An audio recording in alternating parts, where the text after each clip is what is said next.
আসি পরের খবরে। সুপ্রিম কোর্টের রোশনগিরি নিরাপত্তা এবং ভোটে দাঁড়াতে চেয়ে আবেদন, গ্রেফতারিতে নিষেধাজ্ঞার আবেদনও রোশনগিরির। খবর সম্পর্কে আরো জানবো, অর্ণব হাজরা আমাদের প্রতিনিধি রয়েছেন ফোনে। অর্ণব, জানতে চাইবো তোমার কাছ থেকে।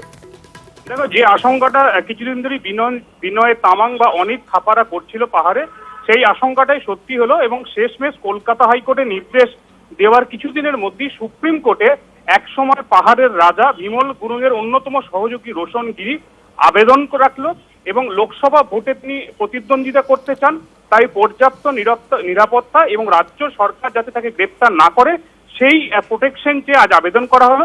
যদিও রাজ্যের তরফে পরিষ্কার জানিয়ে দেওয়া হয়েছে তার বিরুদ্ধে একাধিক জামিন অযোগ্য ধারায় মামলা রয়েছে, তিনি চাইলে জেলে থেকে এই লোকসভা ভোটে পার্টিসিপেট বা প্রতিদ্বন্দ্বিতা করতে পারেন, সেক্ষেত্রে রাজ্যের কোনো আপত্তি নেই। কিন্তু যদি লিগ্যালিটি অর্থাৎ আইনগত ভাবে যদি দেখা যায় তার বিরুদ্ধে যে জামিন অযোগ্য ধারা মামলা রয়েছে সেখানে গ্রেপ্তারের প্রয়োজন রয়েছে, সেক্ষেত্রে রাজ্য কোন রকম কসুর করবে না। এই বিষয়টি জানার পরই সুপ্রিম কোর্ট রাজ্যকে এই বিষয়ে তাদের নির্দিষ্টভাবে কি অবস্থান সেটা জানানোর জন্য নির্দেশ দিয়েছে এবং মার্চ মাসের শেষ সপ্তাহে এই মামলা ফের শুনানির জন্য আসবে।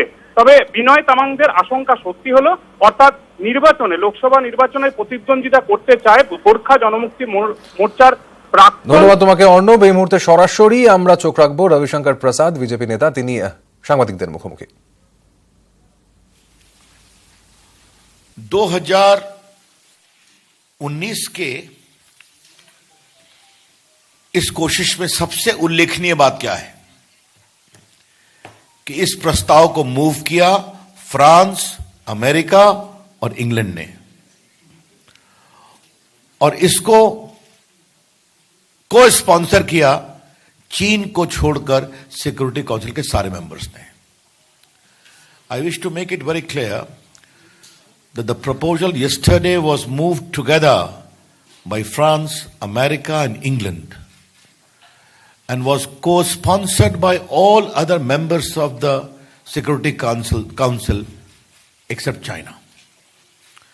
तो ये भारत की बहुत बड़ी डिप्लोमेटिक विजय स्वयं है कि पहले जिसके लिए भारत को कोशिश करना पड़ता था, आज पूरी दुनिया भारत के साथ खड़ी है, जैसा हमने बताया। चीन का जो रुख रहा है उस पर विदेश मंत्रालय की ओर से ऑलरेडी टिप्पणी की गई है कि इंडिया इज डिसअपॉइंटेड। भारत बहुत दुखी है। हम उससे एक कदम आगे जाकर कहना चाहेंगे, India and Indians are hurt. Bharat और भारतीय सबों को बहुत पीड़ा हुई है चीन के इस एटीट्यूड से। बाकी विदेश नीति के स्तर पर, स्ट्रैटेजिक सिक्योरिटी के स्तर पर भारत के द्वारा जो करना होगा किया जाएगा और विदेश विभाग की ओर से उसकी जानकारी आपको दी जाएगी। लेकिन आज हम बहुत पीड़ा से आपसे बात कर रहे हैं। क्या मसूद अजहर ऐसे निशंस हत्यारे अंतर्राष्ट्रीय आतंकवादी के मामले में भी कांग्रेस का स्वर दूसरा होगा? The BJP would like to highlight today that would the Congress party adopt a different voice even in case of a cruel killer and global terrorist like Masood Azhar? ये बात मैं आपसे इसलिए कह रहा हूं कि राहुल गांधी का ट्वीट हमने देखा है और मैं उसको पढ़ रहा हूं आपके सामने। Weak Modi is scared of Xi, not a word comes out of his mouth when China acts against India. क्या राहुल गांधी जी, आपको भारत को पीड़ा जब होती है तो आपको खुशी क्यों होती है? Why is Rahul Gandhi in a celebratory mood when the country stands pained by this kind of attitude of China? That is the larger question. आप इतने खुश हो जाते हैं?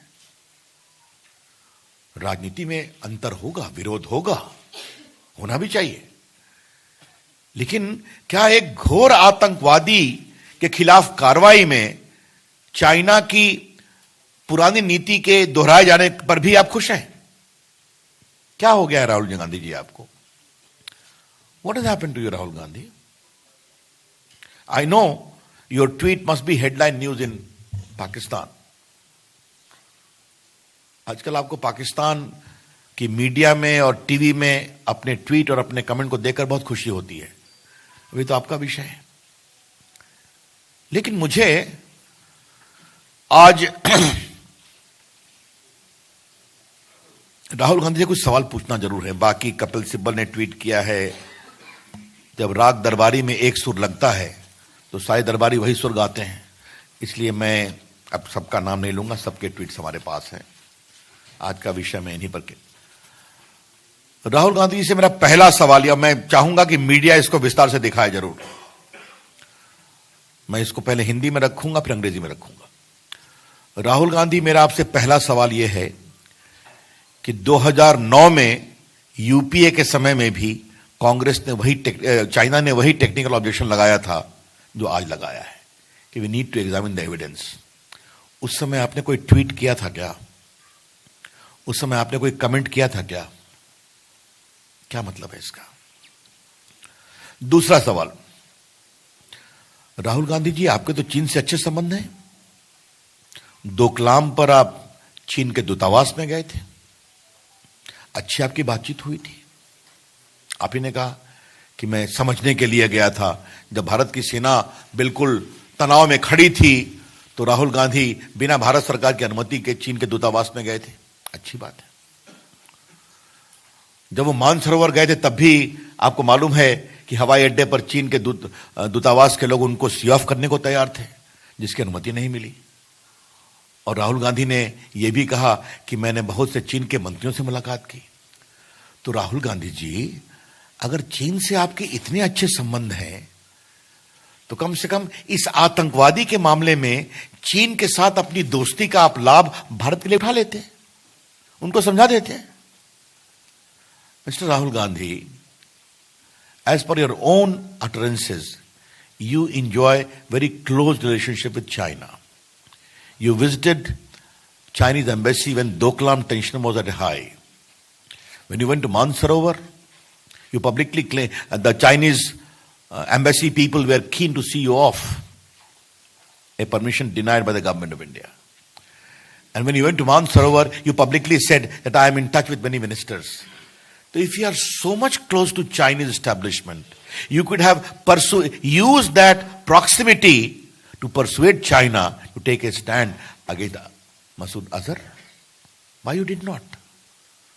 हमें कोई दिक्कत नहीं होगी अगर राहुल गांधी भारत के आतंकवाद की लड़ाई में अपने संबंधों का सदुपयोग करके चीन को संभालते, तो हमें भी अच्छा लगता। तो राहुल गांधी खामोश क्यों रहे आप? राहुल गांधी, ट्विटर से देश की विदेश नीति नहीं चलती।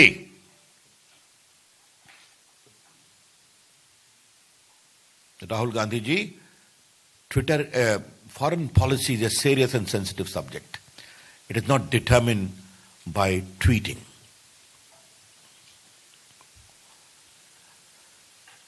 चीन की बात निकलेगी तो बहुत दूर तक जाएगी।